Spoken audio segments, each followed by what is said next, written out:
अस्सलाम वालेकुम everyone. Hopefully आप सब बिल्कुल ठीक ठाक होंगे। तो जी अल्लाह पाक आपको अपने हिफ्ज़ व अमान में रखे, ठीक ठाक रखे, हमारे तमाम देखने वालों को। तो जी welcome back to my channel and my new video. और आज की वीडियो ना काफ़ी स्पेशल होने वाली है। इसमें आपके साथ जो है ना अपनी लंच रूटीन शेयर करती हूँ। साथ साथ मैं बनाने लगी हूँ बहुत स्पेशल सी डिश।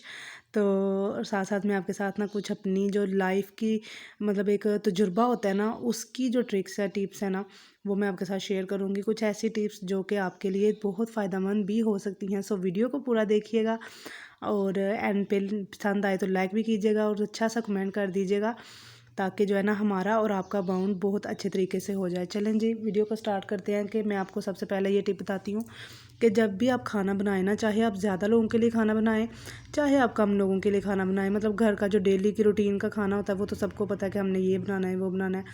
तो आपने क्या करना है कि आप पहले सारी चीज़ें रेडी करके रख लिया करें। यकीन जाने जब से मैं इस तरह से करने लगी हूँ ना तो उतनी थकावट होती है, ना ही मेरा कोई ज़्यादा टाइम वेस्ट होता है, और टाइमली जो है ना मेरा खाना भी बन जाता है और काम भी सारे जो है ना हो जाते हैं। अफरा तफरी नहीं होती मुझे ना, ऐसे कि दौड़ भाग लगी हो। तो इस वजह से फिर मैं इस तरह से ना सारा अपना मसाला वगैरह जो है ना वो रेडी करके तो रख लेती हूँ। और नेक्स्ट जो है ना वो इतनी कोई ख़ास बड़ी टिप तो नहीं है, बस आपको ना सिर्फ मशवरा दे रही हूँ कि आप कोशिश क्या करें कि इस तरह का कटिंग बोर्ड रखें और उसके ऊपर आप जो है ना अपनी हर चीज़ कट किया करें, तो बहुत फ़ायदा होता है। और स्पेशली जिनके छोटे बच्चे हैं ना, वो तो जो सब्ज़ मिर्ची होती है ना, उनको बिल्कुल भी ना हाथ से काटें, क्योंकि इनका लगने का बहुत डर होता है। बड़ों को लग जाती हैं तो फिर छोटों को क्या लगनी, कैसे नहीं लगेंगी। तो खैर यहाँ पे जो है ना मेरा मसाला वगैरह रेडी हो गया। मैंने जो है बताती हूँ आपको कि मैं आज क्या बनाने लगी हूँ। आज मैं बनाने लगी हूँ जी कड़ी पकौड़ा, और ये मेरे हस्बैंड का बहुत फेवरेट है। तो फिर मैं उनकी फरमाइश पे ना एक मंथ में एक दो दफ़ा बना लेती हूँ या फिर मंथ बाद बना लेती हूँ। तो ये मुझे जल्दी बनाना होता है। तो जो है ना अब मैं इसकी सारी चीज़ें तैयार करके रख रही हूँ। और ये जो पालक है ना, पालक को भी अगर आप कटिंग बोर्ड के ऊपर काटेंगे ना, तो आप यकीन करें इतनी बारीक और इतनी प्यारी पालक कटनी होगी ना। और खैर आजकल मशीनें तो चली हुई हैं, लोग साग और पालक उससे काटते हैं, लेकिन मुझे वो बिल्कुल भी पसंद नहीं है। मुझे इतना अजीब लगता है ना, उनसे बहुत ज़्यादा ज़्यादा जो है ना गंद पड़ जाता है। सो उसको तो मैं अवॉइड ही करती हूँ। मैं सबसे ज़्यादा रिकमेंड करती हूँ इसको, कटिंग बोर्ड को। तो चलें जी मैं आपके साथ नेक्स्ट जो टिप है मेरी, वो मैं शेयर करती हूँ। सो वो टिप ये है कि पालक सबसे पहले जो है ना, पालक को आपने काट लेना है।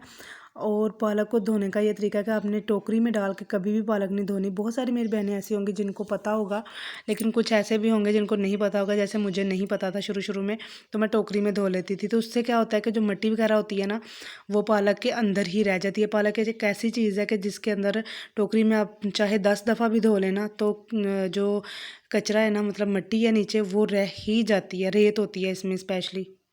पालक के अंदर खुद से भी जो है ना रेत होती है, और वैसे भी जब बाहर से भी इसको बहुत ज़्यादा मिलती है। तो ये देखें आप यहाँ पे वैसे बिल्कुल ठीक नज़र आ रहा था कैमरे में, लेकिन कम नज़र आ रही थी। और पिछले दिनों तो मेरी पालक इतनी ज़्यादा गंदी थी ना, उसके ऊपर मतलब बाहर से पता चल जाता काटने से पहले ही कि ये पालक कैसी होगी। तो ये था कि उसकी ज़्यादा मिट्टी निकली थी। तो इस वजह से फिर मैं ना इसको बिल्कुल भी नहीं धोती इसमें टोकरी में। तो आपने भी इस तरह से 2 पानी कर लेना है। मेरा इस दफ़ा 2 पानी में ही क्लियर हो गई थी, वरना 3-4 पानी धोनी पड़ती है। लास्ट टाइम जब मैंने बनाई थी ना, तो मुझे 3-4 पानी धोना पड़ा था, तब जाके उसकी जो रेत है ना वो निकली थी। सो सारी चीज़ें मैंने तैयार करके रख ली। तो सबसे पहले जो स्टेप होता है वो तो पकौड़े बनाने का होता है, इसलिए फिर मैंने सोचा कि अभी मैं पहले सबसे जो है ना पकौड़े का मसाला तैयार कर लेती हूँ। तो मसाला तैयार किया होगा, दूसरे जो तड़के के मसाले हैं कड़ी के लिए, वो भी बिल्कुल तैयार होंगे।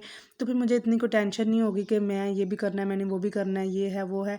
तो यहाँ पे हस्बैंड मेरे को लगी हुई है बहुत ज़्यादा भूख, क्योंकि लंच का टाइम है और उनकी फेवरेट चीज़ बन रही है। तो वो मुझे बार बार पूछ रहे थे कि कब तक बनेगा, कब तक बनेगा। तो मैं बस उनको तसल्लियाँ दे रही थी, बस आधा घंटा 15 मिनट। सो जो है ना बन भी गया था। तकरीबन ये मुझे कोई घंटा लग गया होगा ये सारा प्रोसेस करते वक्त। तो कुछ काम मैंने थोड़ा सा कर लिया था और उसके बाद हम चले गए थे मेडिसिन लेने। मेरी थोड़ी सी तबीयत ख़राब थी, तो कुछ मौसम भी इस तरह से हुआ हुआ है ना कि कुछ पता नहीं चल रहा कब तबीयत ख़राब हो जाए। सो नेक्स्ट टिप मैं आपके साथ जो शेयर करने वाली हूँ वो ये है कि इस पालक को ना मैंने गलती से सारा धो दिया था। अगर मैं सारी ना धोती तो मैं शापर में डाल के फ्रिज में रख देती, तो मेरी पालक ख़राब नहीं होनी थी। तो इस वजह वजह से भी मैंने धो ली थी। तो मैंने सोचा कि कल मैं इसकी कोई और चीज़ बना लूँगी, तो आज इसको मैं ना उबाल लेती हूँ। तो इस पतीली में मैं उबाल रही हूँ क्योंकि इसमें हम कभी कभार पानी गर्म कर लेते हैं, तो ये अंदर से काली हो गई थी। तो बेस्ट है कि अगर आप पालक किसी भी चीज़ में बॉयल करते हैं ना, तो उसकी जो कालापन होता है ना बर्तन का, वो बिल्कुल ख़त्म हो जाता है। ठीक हो गया। अगर आपका भी कोई बर्तन काला है तो उसमें पालक जो है ना बॉयल करके देख लें, तो इंशाल्लाह ठीक हो जाएगा।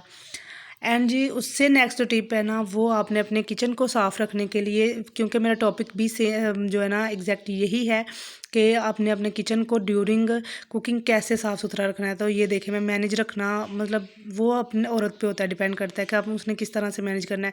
यहाँ पे मैंने तकरीबन सारे काम भी कर लिए और अपना किचन भी साफ़ कर लिया। जो बर्तन थे वो मैं साथ साथ धोती जा रही थी, और फिर उसके बाद मैंने एक साइड पे रख ली पालक और दूसरी साइड पे मैंने रख लिए जी पकोड़े। और पकोड़े माशाल्लाह इतने ज़बरदस्त लग रहे थे ना। और इस एंगल से जब भी मैं वीडियो शूट करती हूँ ना, तो अंधेरा अंधेरा लगता है। पता क्यों? क्योंकि पीछे खिड़की है, तो उसकी रोशनी इस साइड को आ रही होती है और कैमरे की जो है ना उस साइड को जा रही होती है। तो ये इतना सा चलता है, इतना आप मैनेज कर लेंगे होपफुली। इतना कोई इशू नहीं होगा आपको। तो ये देखें, जब भी किचन में काम करना है, ख़ास तौर पे पकोड़े बनाने हैं और चूल्हा ख़राब ना हो, ये तो हो ही नहीं सकता। तो ये भी पर ज़िंदगी का हिस्सा है, इसको भी फिर बाद में साफ़ कर लिया जाता है। सो यहाँ पे देखें जी कितने मज़े के पकोड़े रख लें। मुझे ना पालक के बगैर पकोड़े अच्छे नहीं लगते, लेकिन मेरे जो हस्बैंड है ना, उनका दिल होता है कि बेशक पालक हो या ना हो, तो मुझे बना दिया करो। जब मैं कड़ी बोलूँ मुझे बस बना दिया करो। तो आज मैंने जो है ना पहले से मंगा ली थी। ये देखें, प्लेटर भी इतना अच्छा लग रहा था ना विद पालक। तो साथ साथ पालक भी हो रही है और साथ साथ जो है ना हमारे पकोड़े भी निकल रहे हैं। तो यहाँ पे जो है ना मेरे पकोड़े हो चुके थे रेडी, और साथ में मैंने रख लिया हुआ था तड़का इसका ना। तो माशाल्लाह आज कितने ज़बरदस्त पकोड़े बने। पालक एक जान होती है पकोड़े की मेरे ख्याल से। तो साथ साथ मैंने अपना जो है ना कड़ी का तड़का रखा हुआ था। मेरा ये दिल था कि मैं तड़का भी क्लियर कर लूँ, तो क्योंकि ये सारी चीज़ें जो मैनेज करनी होती है ना, ये हम औरतों के ऊपर मुनहसर होती है। ना तो हमें किसी ने बाहर से आके बताना है, तो ना ही हमें किसी ने करके देना है। तो जो भी करना होता है हमने खुद ही करना है। तो मेरा ये मिशन था कि तड़के को मैं रख दूँगी थोड़ी देर के लिए पानी डाल के, क्योंकि इसमें हर चीज़ जो है ना पहले से ही गली होनी चाहिए, बाद में कोई गुंजाइश नहीं होती। तो उतनी देर में मैं जो है ना अपना बेसन तैयार कर लूँगी। तो इसलिए फिर मैंने इसको छान के ना तो अलग बर्तन में डाल के रखा हुआ था। और यहाँ पर मैं कोई मेजरमेंट नहीं कर रही, ना ही कोई एग्जैक्ट चीज़ें। कुछ चीज़ों का ना तजुर्बा भी होना चाहिए, तजुर्बा भी सीखना चाहिए। बस मैं तजुर्बे से मैंने इसमें जो है ना दही में डाल लिया था बेसन। और ये है ना कि तजुर्बे हो ना, तो मतलब नमक मिर्च का अब हर दफ़ा तो बंदा तोल वोल के तो नहीं ना डाल सकता। तो इस वजह से जो तजुर्बा होता है ना वो सबसे ज़्यादा बेस्ट होता है। तो लें जी, उतनी देर में मेरा जो है ना बेसन तैयार हुआ था, उतनी देर में मेरा तड़का भी बिल्कुल तैयार हो गया था माशाल्लाह अल्हम्दुलिल्लाह। और उसी के साथ साथ जो पालक है ना वो भी बिल्कुल तैयार हो गई थी। तो फिर सबसे पहले मैंने इसको छाना था, क्योंकि जो टोकरी है ना मतलब उसके अंदर मैं छान लूँगी, पानी इसका निकाल लूँगी।